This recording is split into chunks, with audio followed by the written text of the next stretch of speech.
ان کو پتہ ہی نہیں ہوتا ہے کہ اللہ کیا ہے، رسول کیا ہے، ماں باپ کے کیا حقوق ہیں، بہنوں کے کیا حقوق ہیں، بھائیوں کے کیا حقوق ہیں، اس کی بنیاد پر معاشرے میں ایک بڑا نزاع اور بڑے خلفشار کی کیفیت پیدا ہوتی ہے، بے شک اور بے شک۔ بالآخر ماں باپ یہ مجبور ہو جاتے ہیں یہ کہنے پر کہ ہم تم کو اپنی جائیداد سے بے دخل کرتے ہیں، عاق کرتے ہیں، ایک جملہ استعمال جی کرتے جی ہیں، جی تم کو وراثت سے محروم کرتے ہیں، تم کو اپنے وراثت میں جائیداد نہیں دیں گے۔ لیکن یہاں ایک رک کر کے یہ مسئلہ سمجھنا ہوگا ہمیں کہ ایک ہوتا ہے ذاتی حق اور ایک ہوتا ہے اللہ کا حق۔ ذاتی حق کے بارے میں آپ جو چاہیں تصرف کر سکتے ہیں، کمی بیشی کر سکتے ہیں، لیکن اللہ کا جو حق ہے، اللہ نے جو ضابطہ اور قانون بنایا ہے، اس قانون کو کوئی ختم نہیں کر سکتا۔ بے شک بے شک۔ اللہ تبارک و تعالیٰ نے اولاد کے حوالے سے بیٹا اور بیٹی کو وراثت میں حصہ مقرر کر دیا۔ اب ساری دنیا مل کے بھی یہ کہتی ہے کہ تم کو وراثت میں حصہ نہیں دیں گے تو وہ وراثت ختم نہیں ہوگی۔ اچھا ماں باپ کے انتقال کے بعد وہ وراثت میں اسی طرح کا حقدار ہوگا جس طرح سے دوسرے اولاد حقدار ہوتے ہیں۔ ماں باپ اگر کہتے ہیں کہ ہم تم کو وراثت سے محروم کرتے ہیں تو ایسی صورت میں وراثت سے محروم نہیں ہوگا، کیونکہ اللہ کا بنایا ہوا قانون ہے، یوصیکم اللہ فی اولادکم للذکر مثل حظ الانثیین، کہ اللہ تعالیٰ کا تاکیدی حکم ہے اولاد کے حوالے سے کہ بیٹی کا آدھا حصہ ہے اور بیٹی کا ایک حصہ ہے اور بیٹے کا ڈبل حصہ ہے۔ جی دوسری بات یہ سمجھنی ہوگی ہمیں کہ اگر ماں باپ اپنی زندگی میں ہی اپنی جائیداد کو کسی اولاد کے نام مکمل کر دیا، ہبہ کر دیا، جی جی اور اپنے پاس کچھ بھی نہیں رکھا، ایک روپیہ بھی نہیں رکھا، تو چونکہ مرنے کے بعد وراثت جاری ہوتی ہے، تو جب وہ انتقال کر رہا ہے اس موقع پر اس کے پاس مال ہی نہیں ہے، اس لیے اس بیٹے کو کچھ نہیں ملے گا، جس کے پاس چلا گیا چلا گیا۔ اب یہاں ایک مسئلہ سمجھنے کا ہے کہ اگر باپ کوئی ایسا کرتا ہے کہ مکمل جائیداد کو کسی ایک بیٹے کے نام کر دیتا ہے یا بیٹی کے نام کر دیتا ہے تو یہ کیا جائز ہے یا نہیں، جی جی یہ اہم مسئلہ ہے۔ تو نبی علیہ الصلاۃ والسلام نے صاف فرمایا ہے اعدلوا بین اولادکم، اپنی زندگی میں اگر وراثت کو تقسیم کرتے ہو تو اس کو وراثت کا تقسیم کرنا نہیں بولتے ہیں بلکہ ہبہ کرنا بولتے ہیں۔ اچھا وراثت ہوتی ہے انتقال کے بعد، انتقال کے بعد ہی جاری انتقال ہے۔ کے بعد وراثت ہوتی ہے، لفظ وراثت جو ہے وہ انتقال کے بعد ہے، وصیت بھی ہوتی ہے تو انتقال کے بعد ہوتی ہے، ہبہ جو ہوتا ہے زندگی میں اگر کسی نے دیا ہے تو وہ ہبہ ہوتا ہے۔ تو اپنی اولاد کو اگر زندگی میں کوئی ہبہ کرتا ہے، جائیداد ہے، پراپرٹی ہے، تو نبی علیہ الصلاۃ والسلام نے فرمایا اپنی اولاد کے درمیان برابری کرو، بیٹا کو بھی اتنا ہی حصہ ملے گا، بیٹی کو بھی اتنا ہی حصہ ملے گا، دونوں کو برابر برابر حصہ ملے گا، یہاں پر آدھا آدھی کا معاملہ نہیں ہوگا۔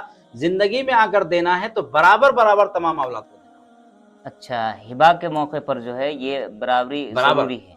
ایک صحابی ہیں نعمان ابن بشیر رضی اللہ تعالیٰ عنہ، وہ فرماتے ہیں کہ میرے والد محترم نے مجھے ایک غلام ہدیے میں دیا، تو میری والدہ محترمہ نے کہا کہ نہیں، آپ پہلے رسول اللہ کو گواہ بنا لیجئے تو ہم مانیں گے، کیونکہ اور بھی بیویاں تھیں۔ جی تو وہ گئے کہ یا رسول اللہ میں آپ کو گواہ بناتا ہوں کہ میں نے اپنے اس بیٹے کو ایک غلام ہبہ میں دیا۔ تو حضور نے فرمایا اکل ولدک نحلتا، کیا تو نے اپنے تمام اولاد کو یہ ہبہ میں کیا ہے؟ کہا اللہ، کہا میں ظلم پہ گواہ نہیں بنتا، سبو بین اولادکم، اپنے اولاد کے درمیان برابری کا معاملہ کرو۔ اللہ نبی علیہ الصلوۃ والسلام نے فرمایا یہ ظلم ہے، جب آپ نے ایک بیٹے کو دیا دوسرے بیٹے کو محروم کر دیا تو ایسی صورت میں یہ ناانصافی ہے، دینا ہے تو سب کو دینا ہوگا۔ تو اپنی زندگی میں اگر کوئی جائیداد کو تقسیم کرتا ہے تو تمام اولاد، بیٹا بیٹی، سب کو برابر دینا ہوگا۔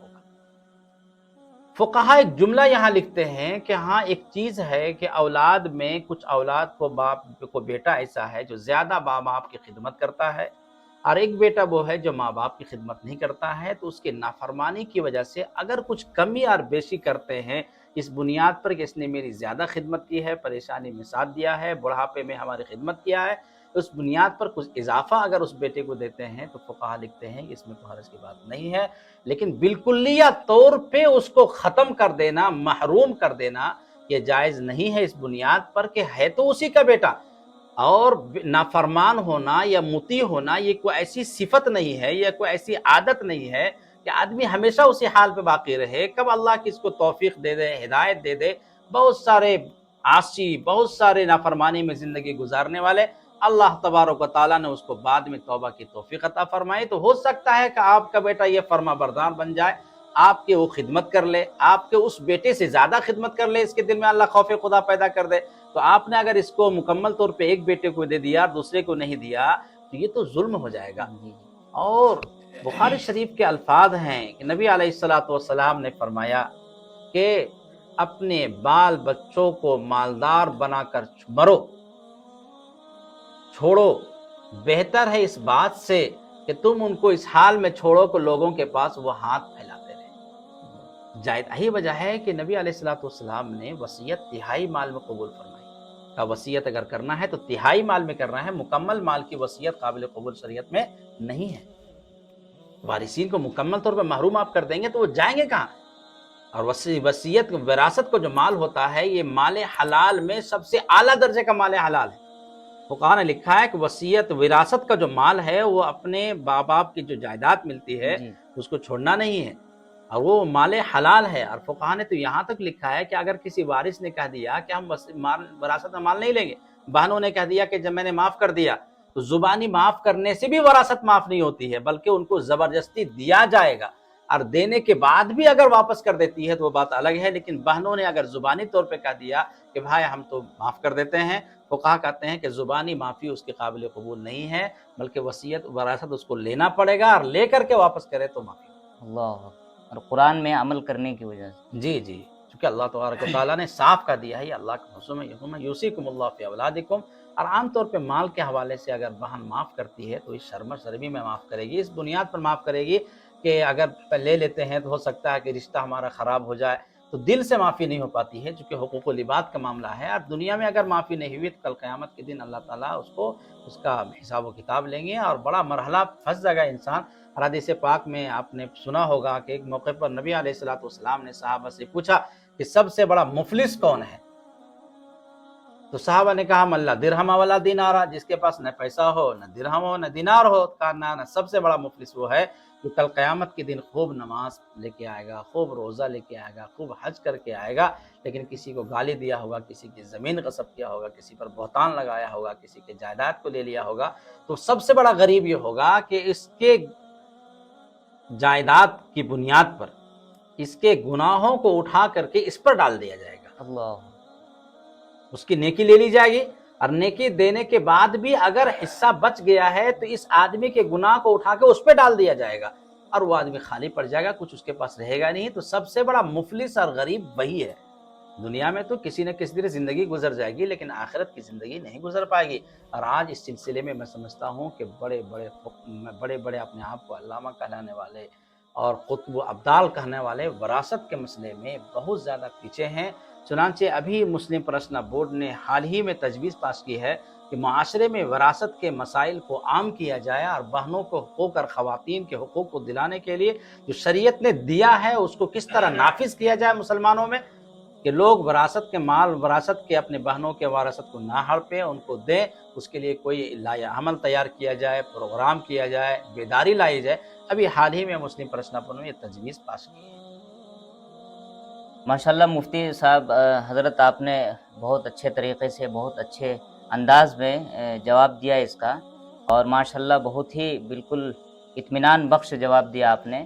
اور آپ کی بات سے ایک بات مجھے بھی سمجھ میں آئی، وہ عرض کر دینا چاہتا ہوں کہ ماں باپ کے ساتھ بہتر یہی ہے کہ نافرمانی کا کوئی ایسا عمل نہ کرے جو نافرمانی میں شمار ہو.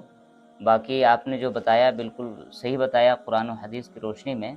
اور پھر میں انشاءاللہ دوبارہ انشاءاللہ آپ سے ملاقات کروں گا. آپ سے چاہتا ہوں کہ اللہ تعالیٰ آپ کے صحت برقرار رکھے اور مزید صحت دے اور عمر دراز کرے، اور آپ کا سایہ تا دیر ہمارے اوپر قائم رکھے، ہم تمام کے اوپر. آپ کی جو دینی خدمات ہے، تمام دینی خدمات کو اللہ تعالیٰ قبول فرمائے اور مقبول فرمائے. پھر انشاءاللہ ملاقات ہوگی. السلام علیکم ورحمۃ اللہ.